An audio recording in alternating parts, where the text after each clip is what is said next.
Sweet mother of mercy, the Denver Broncos get a great report out of joint training camp practice with the Green Bay Packers. I'm finally mad at Sean Payton about something, and the national media is finally starting to get a hold of what we've been saying all along here. Unbiased sources truly confirming that the Denver Broncos are about to shock the world. We're going to break all that down and a ton more in this video. If you're new to this channel, I'm Ben, diehard Denver Broncos fan, and it actually does help me out quite a bit if you would hit that like and subscribe button. So I hate the word gaslit. I feel like we just hear it all over social media. Like anytime someone lies about something, we're like, oh, more gaslighting. Well, there isn't a better word to describe what the national media has done to the Denver Broncos. I just saw a tweet the other day that we are the top odd for getting the first round pick in next year's draft, which is absolutely bonkers. Sean Payton has never won less than 7 games in his career, and he has a team he feels way better about, and he said it even today. And now we're starting to see unbiased sources who don't have Broncos anywhere in their bio, who actually follow the Green Bay Packers or follow national media, who watched our joint training camp practice of the Green Bay Packers and were like, what? We didn't know this. Yeah, you didn't know this because you haven't even tried to pay attention. You're using antiquated algorithms and using our 70 points without the Dolphins score on us last year and the fact that Russell Wilson is off our team and making ridiculous predictions, not even knowing who's on our team.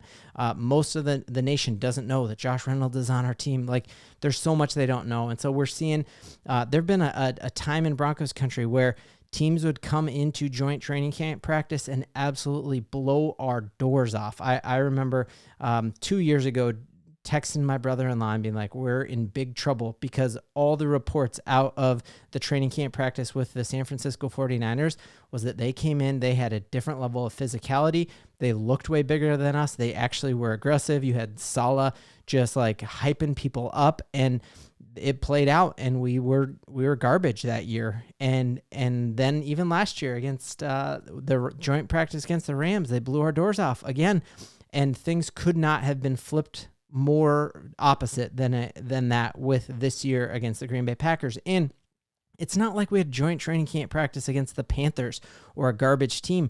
There are a lot of people who are picking the Packers to win the Super Bowl. They're saying that their best group is their wide receiver group and that they might have the best wide receiver group in the entire NFL. And when we look at who showed out today, you're going to feel very, very good about our secondary. We just got a ton that we got to get into. But the awesome news is that beat reporters for the Green Bay Packers and national reporters were like, what are we watching here? This is a surprise. Yeah, it's a surprise because you didn't watch what we were doing. And so we're seeing here all of these beat reporters from Green Bay are like, oh, this isn't, look, Bo Nix is having a great day against the Packers. That's not a good sign. Oh, the Packers' number 1 offense just went 4 and out on us. And, you know, the top paid quarterback in the entire NFL is Jordan Love with an amazing wide receiver core, and we shut them down. We picked off Jordan Love. We got pressure on him. We sacked him. Like, you know, really good here. Just seeing all this kind of stuff. A humbling day at the offense for the Packers offense during joint practice. Again, another Packers beat reporter here, and just looking here at the play-by-play being like, oh, look at this. And other fantastic news is seeing that the big gap for this defense was our how we stopped the run last year and the lack of that. Well, they went out and got Josh Jacobs. You remember he gave us fits for all those years with the Raiders, and we shut him down as well. So just fantastic news to see them kind of like humbled in that way. And that means that we're good. And all of this wondering all along this year, just looking at how much pressure our defensive line has gotten, knowing that we've put so much into our offensive line, the big question was like, oh, is the defensive line actually good or is our offensive line really bad? And what we saw here is that it was fairly clean pockets for all of our quarterbacks. So our offensive line is actually in very great shape, which is good because we're paying them like they are one of the top offensive lines in football. And I think they're going to be. So awesome to see the beat reporters in Green Bay saying great things. And then what we've seen is that probably because of the Packers, they weren't here to cover the Broncos. Everybody's sleeping on the Broncos, but he's the highest paid quarterback in football.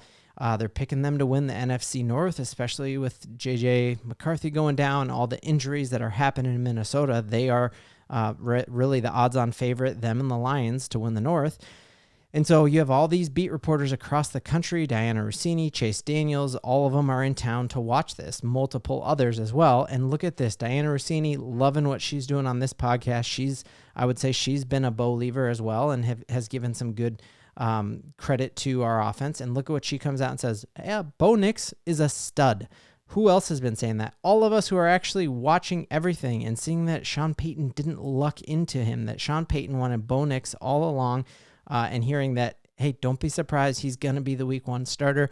There are still people on social media and across the league who think Bo Nix is our 3rd-string quarterback. It just shows you how little attention they're paying.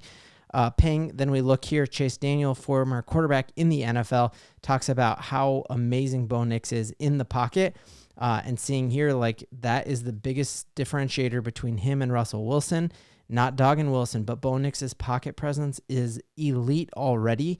It was in college, and it's going to continue to be in the NFL. And just seeing here, another wide receiver who no one even knows that we have here, Josh Reynolds, and we're having a very, very strong camp. And it's amazing to see all of these people, just coming out again saying we had an incredible, incredible training camp practice against them, which is great because the Packers will not be playing any of their starters in the preseason game on Sunday, most likely. So we should mollywop them because our starters will play. Sean Payton believes in playing your starters in the preseason.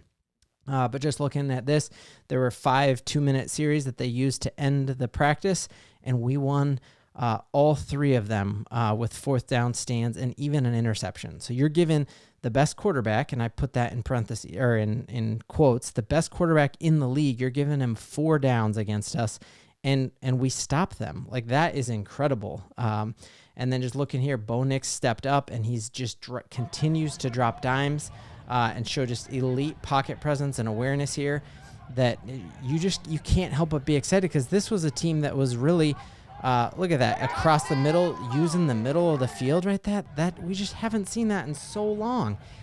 I'm like literally, I could run through a wall right now watching some of this stuff because this isn't the Panthers, guys. Like, Jordan Love was driving them to score, to win the game against the San Francisco 49ers in the divisional NFC game there. And had they won, they would have faced the Lions in a rematch there, grudge game. They could have been Super Bowl contenders last year. And again, Jordan Love is the best paid quarterback in football.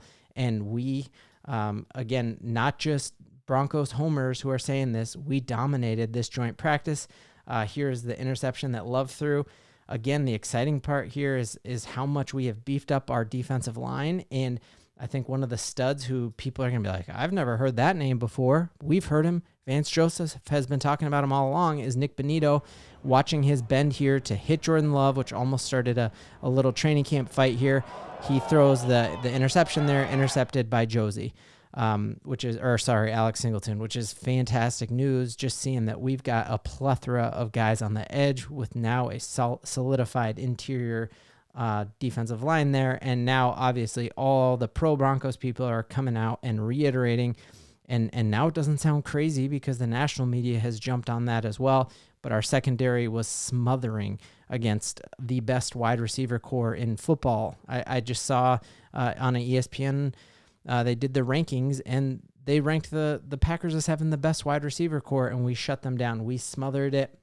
And just saying that, hey, if this was an actual game, the Denver Broncos would have won it going away. So just fantastic, fantastic news here.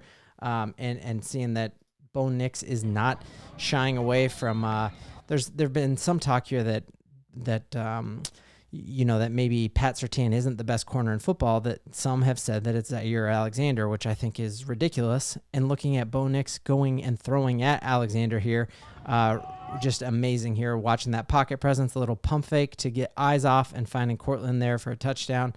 We are in very, very good shape here, and just cannot wait for the future. If this was an actual game, the Denver Broncos would have just beat the Green Bay Packers, which shouldn't be a surprise. We beat them last year, guys, with a quarterback who couldn't run Sean Payton's system. And so all this talk about us being bad, it's just absolutely overblown. It's gaslighting at the finest. Now, the only thing, I'm starting to question everything I believe about Sean Payton, because I have just said this dude has not made a wrong move since he got to Denver.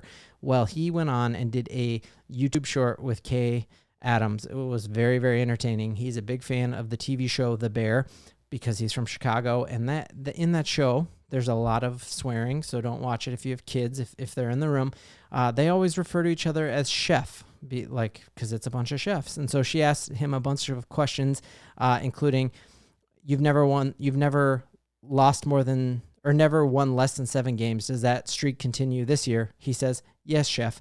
Do you believe in size over speed for a receiver? He said, yes, chef. So great news there. But the one thing that had me questioning everything I believe about Sean Payton, the last question was, do you believe Android is better than Apple? And he said, yes, chef, I do. So is everything I believe about Sean Payton wrong? Like, he's an Android guy? Like, if you text Sean Payton, you get green bubbles? I don't think he can relate to the players of today. But other than that, the Denver Broncos have given us so much to Bo-Lieve in. What are you most excited about watching training camp if you're on the hill or following it on Twitter? Let me know in the comments, and y'all are the best.